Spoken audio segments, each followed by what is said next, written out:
Mga igsoon, kung nakamatikod kamo, ang ato mga pagbasa karong ikakawaag pito nga Domingo sa tuig sa simbahan, naglibot diha sa tema sa pagkasagrado sa kaminyoon o sa pamilya. Mao kini ang atong nabatian diha sa unang pagbasa gikan sa libro sa Heneses. Di ang Ginoo mismo ang namulong nga dili gayud maayo sa tao ang mag-inusara. Mao nga gawa sa tanan nga gibinuhat sa Ginoo, giatagan sa Ginoo ang tao og usa ka partner sa kinabuhi nga bukog sa iyang bukog, unod sa iyang unod, o kini mao ang babay.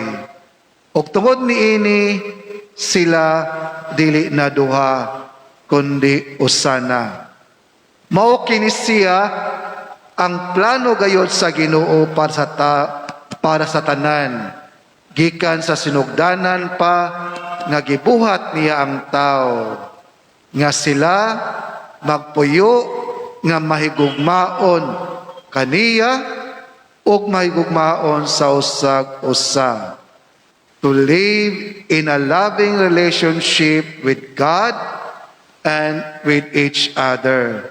Mao bitaw mga igsuon diha sa Ebanghelyo nga atong nabasa karon, diha ang mga Pariseo miduol ni Jesus ug misulay sa pagbitay kaniya, pinaagi sa pagpangutana kaniya nining bahina, o tataw kaayo o lig-on kaayo ang barugana ni Jesus. O kung inyong namatikdan ang iyang tubag sa ilang pangutana, wala nakabasi kung unsa man ang balaod, kung kini mitugot ba siya o dili. O kaha ang iyang tubag wala makabase kung kini makadaot ba o makaguba sa pamilya o sa kinabuhi sa mga anak o sa komunidad. Ang tubag ni Jesus mao nga kini iya sa plano sa Ginoo. This is the plan of God sa iyang pagbuhat ni ini. Sa iyang tinuuray nga handom that God really intended that marriage will be a lasting relationship between one man and one woman. So maunag yung kinisiya ang giplano sa Ginoo sa sinugdanan pagayod nga kinisiya usa ka relasyon nga mulungtad hangtod sa kahangturan tali sa usa ka lalaki o sa usa ka babae ra. That's why kung inyo na matikdan, ang saad is till death do us part. Hangtod sa kamatayon ang mubulag kanato. Mabitaw, tungod ni ini, kinahanglan nga dili gayud pagabulagon sa tao ang gihiusa sa Dios. Ang kamatayon ra gayud ang makabulag sa gihiusa sa Dios. Apan sad to say, sayod kita nga adunay mga tao labi na gayud usahay kining uban nato nga mga magbabalaod nga daw mas nakaibalo pa sila kaysa Dios kung maghimo sila balaod mahitungod sa pamilya o kaminyoon. Sa ako nang gipaambit kaninyo, daghan na mga balaod nga gibuhat sa tao nga sukwahi kaayo sa plano sa Ginoo. Gani sayod kita nga karon daghan na mga tao nagtuo nga ang pagpuyo-puyo is okay ra kaayo na siya. A live-in partner. Gani may uban gani nga pariha ang ilang nga sexuality, the same marriage. Mauna ni sila ang nakaguba o nakadaot sa kaminyoon. Nakita ni Jesus ang pinaka-root cause of all these problems. Diha sa pamilya o diha sa kaminyoon. Ang gitawag ni Jesus, the hardness of our heart. Ang pagatig-a sa atong kasing-kasing. Ang garbo sa tao.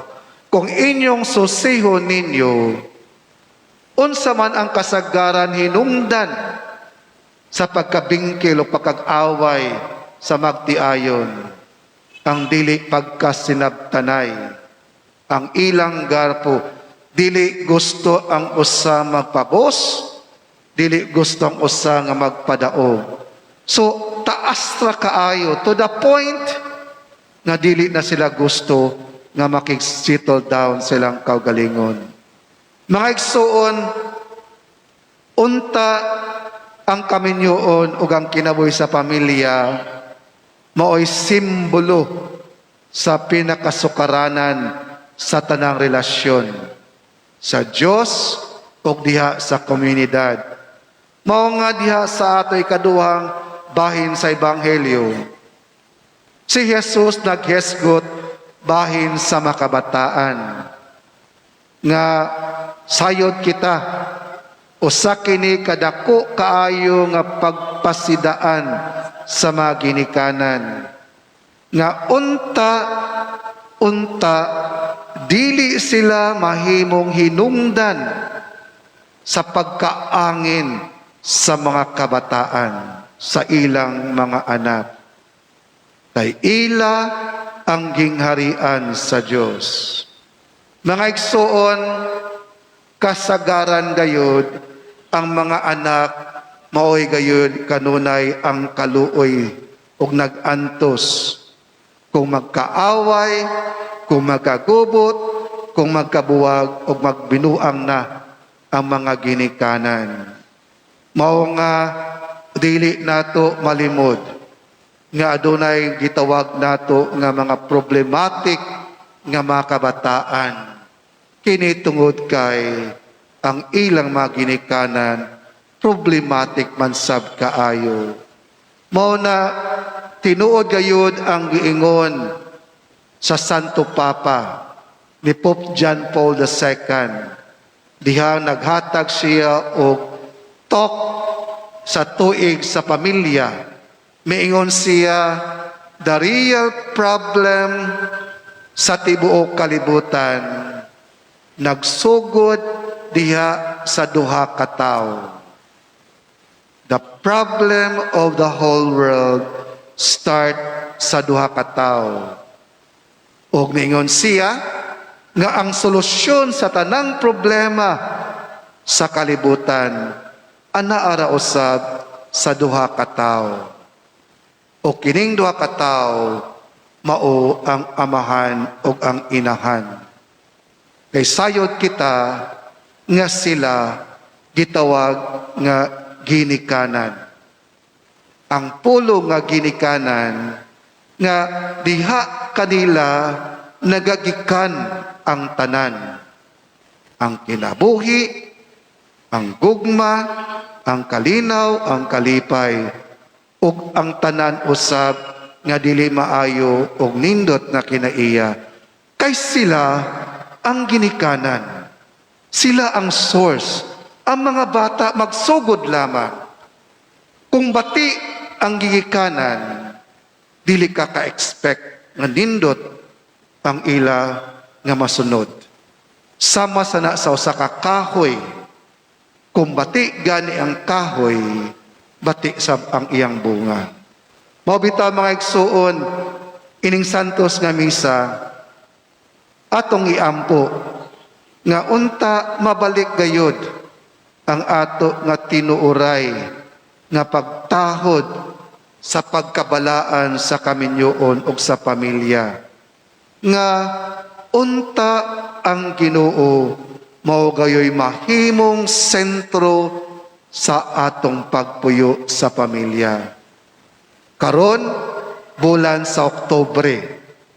Sayod kita, ang Oktubre, mao ang bulan sa Santos nga Rosario. Hinaot unta at tumabuhat ang ginaingon.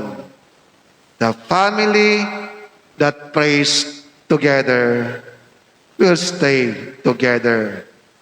Ug sayod kita usab nga depende kini gayod sa duha ka tawo, sa amahan ug sa inahan. Gusto kita nga makabaton og nindot nga pamilya, wala mangandoy niini.